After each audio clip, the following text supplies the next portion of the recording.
एकंदरीतच जे आत्ता सध्या तुम्ही म्हणालात की जर किसन कथोरे जर तिथनं उभे राहिले तर मी फॉर्म मागे घेईन आणि बाळामामांची आणि तुमची देखील काही चर्चा झाली. नेमकं काय सांगाल त्या संदर्भात? मी पहिल्या मीटिंगला प्रेस कॉन्फरन्सला शहापूरला सांगितलं होतं तर जर किसन कथोरे साहेबांना जर उमेदवारी दिली तर मी 100% माघार घेईन. कारण राजकारण हे काही माझं क्षेत्र नाही, कुठल्या निवडणुका लढवणे. सामाजिक काम आणि माझा व्यवसाय यामध्ये मी आनंदी आहे. परंतु नाविलाज असतो लोकप्रतिनिधी कामं व्यवस्थित न केल्यामुळं किंवा कुठेतरी मनाला खंत वाटते का जे मदत करतात त्यांना गाडण्याचा प्रयत्न एकदा निवडून आल्यानंतर केला जातो. ते थांबवण्यासाठी मी निवडणूक लढवतो आहे. आणि बाळामामा आणि मी एकदम जवळचे मित्र आहोत. आमच्या 2 मीटिंग माझ्या ऑफिसलाच झालेल्या आहेत. यापुढेही बघूया आणखीन 8-15 दिवसामध्ये ज्याचा जोर असेल, ज्याचा चांगले रिपोर्ट येतील, दोघांपैकी एक उमेदवार उद्या महाविकास आघाडीने तिकीट दिलं म्हणून काय बाळामामा लढतीलच असं नाही. जर माझा जोर दिसला तर तेही माझ्याबरोबर असतील, ते माघार घेतील. 2पैकी एक आम्ही करू इला जर जशा परिस्थिती म्हटलं तर दोघंजण समविचारी आहोत. आणि जर ठरलं का बाबा एकानेच उभं राहायचं, ज्याचा जोर असेल, सामाजिक गोष्टी बघितल्या जातील, 15-10 वर्षातल्या केलेल्या कामाचा अहवाल दोघांचा पण बघितला जातील, प्रत्येक गावपाड्यावरती कोण कितीपर्यंत पोहोचलेलं आहे या सगळ्या गोष्टीचा 2-3 टीम लावून आम्ही सर्वे करू. व्यवस्थित वाटलं पण तसं जर आम्हाला वाटलं का खरोखरच खूप कठीण आहे तर त्या अशा गोष्टी केल्या जातील. आणि जर सोपी निवडणूक वाटली तर काय नाही, लढू हसत खेळत. आम्ही तर दोघेजण मित्रच आहोत. त्यांना मी सांगेन तुम्हाला काय बोलायचं ते विरोधकांवर बोला, मी माझं चांगलं काम करत जाईन. मी माझा पुढचा अहवाल जो आहे कामाचा हा चांगला देत जाईन. पुढे काय करणार आहे, आधीचं विजन आणि पुढचं विजन या गोष्टी समाजापुढे मांडेन. सर, कपिल पाटील खासदार जे आहेत त्यांनी काही गावं इकडची जवळपासची दत्तक घेतलेली होती. त्या संदर्भात तुम्ही काय सांगू शकाल? मला आपल्या सर्व पत्रकारांना या लोकसभा क्षेत्रातील विनंती आहे का आपण प्रत्यक्षात सोनाले आणि सापगावला जाऊन व्हिजिट करा. सोनाले हे भिवंडी तालुक्यातलं गाव आहे, सापगावला हे शहापूर तालुक्यातले, आणि लोकांच्या प्रतिक्रिया घ्या, त्या गावातले सर्व विषय बघा आणि लोकांना जनतेसमोर मांडा. नक्कीच मग कोणाचं ऑपरेशन करणे, डोळ्याचं ऑपरेशन करणे गरजेचं आहे, चष्मा बदलण्याचं ऑपरेशन आहे, ते समाजासमोर येईल. आणि परवा मी कुठेतरी पुढारी चॅनलला वाचलं का माननीय मंत्री महोदय बोलले कपिल पाटील साहेब का चष्मा बदलण्याची गरज आहे का जव्हार मुखाड्यापेक्षा कल्याण सुधारलेलं आहे. तर माझी विनंती, ज्या दिवशी ते सांगतील त्या दिवशी कल्याणमध्ये आम्ही सोबत फिरू.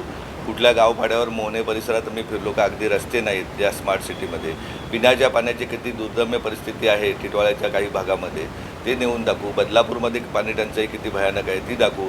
कधीतरी रेल्वे स्टेशनला सकाळी 9 ते वाजताच्या दरम्यान मी आणि ते लोकलनी प्रवास करू विदाऊट बॉडीगार्ड. कशाप्रकारे प्रवास केला जातो, मसाज होते शरीराची, ते आम्ही दोघेजण बघू. म्हणजे आम्हाला प्रायव्हेट मसाज करण्याची काही गरजच नाही सकाळी मसाजचा माणूस बोलवून ना. अशा प्रकारची सर्व व्यवस्था. आणि येताना पण संध्याकाळी 6, 6:30-7 नंतर CSTवरून आम्ही एका स्टेशनला ठाण्याला उतरू, ठाण्यावरून परत बसू, परत आम्ही दुसऱ्या स्टेशनला उतरू आणि प्रवास करून की काय परिस्थितीत लोक जीवन जगतात ते बघू. परत संध्याकाळी आम्ही मुंबईला जाऊ आणि परत 8 वाजता एका रेल्वे स्टेशनवर बसू भायखळ्यासारख्या, आणि तिथं शहापूरसाठी येणाऱ्या लोकलची वाट बघू. आसनगाव लोकल कधी येते ती तासभर 1.5 तासभर तिथे भर घामामध्ये पूर्ण दिवस असल्यानंतर कसा प्रवास होतो. आणि त्यानंतर 1 वाजता आम्ही वाशिमला येऊ. मग आम्ही कुठेतरी आंघोळ करून 2-2:30 वाजता जेवण करू.